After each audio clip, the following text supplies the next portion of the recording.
The most striking of the comments from Sue Gray's anonymous detractors before her departure from Number 10 was this: "If you ever see any evidence of our preparations for government, please let me know."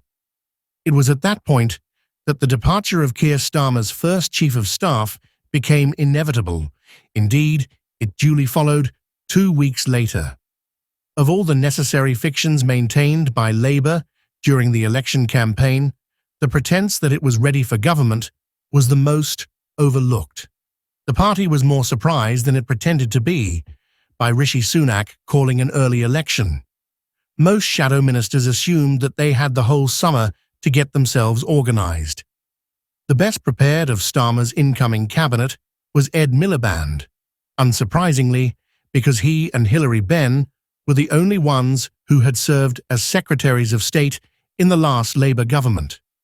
His plan to decarbonise electricity generation may be unworkable, but a lot of work had gone into it, and he was best placed among his colleagues to deploy the cliché about hitting the ground running after the election. However, most of his colleagues scrambled to hit the ground, reviewing, consulting, and wondering what had just hit them. Now Starmer is also making other personnel decisions that he should have made before he came to power. He is bringing back Blairites who have a deep understanding of one of the most successful periods of government in recent history. Jonathan Powell, Tony Blair's former Chief of Staff, was appointed on Friday as National Security Advisor. He was immediately attacked by the Conservatives as the negotiator who had given away the Chagos Islands, although it was the Tory government that accepted the rule of international law and started the talks in the first place. More significant is the depth of his experience at the heart of Number 10, at Blair's side for the entire decade of his premiership, including peace in Northern Ireland and war in Kosovo, Afghanistan, and Iraq.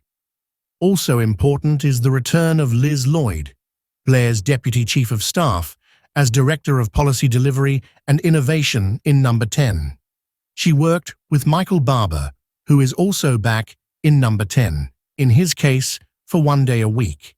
He was head of the Prime Minister's Delivery Unit in Blair's second term, one of the most copied public service reform projects in the world.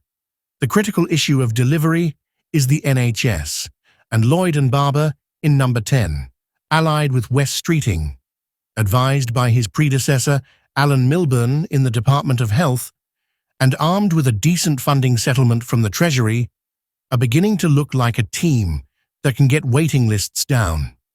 Blair himself didn't get it right straight away. He is often quite harsh on his record in his first term when he comes to talk to my students at King's College London, saying that he wasted a lot of time thinking he was making decisions, but discovering that little was actually happening. It took him a long time to get to grips with what Barber calls deliverology, and it is a shame that Starmer wasted 4 months when the Blairite crew, who learned the lessons the hard way, could have been brought in from the start. Still, they are in there now, and cabinet ministers took part in an away day on Friday to discuss sharpening up the 5 missions of Labour's manifesto. Apparently, the Prime Minister is about to launch a document on priorities for change, known internally as P4C. With any luck, it will whittle down the 5 missions to 2: living standards and waiting lists. Meanwhile, Peter Mandelson and David Miliband are leading candidates to be our ambassador to the US, possibly to be decided in the next few days.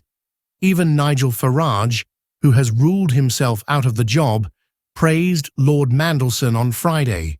He's an intelligent figure who knows his brief well, as I saw when he worked with the European Commission.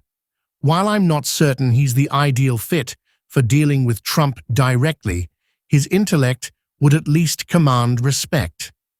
There will be many excessively online opinionators who will complain that bringing back the hated Blairites from decades past is hardly the change that Starmer promised. They are wrong.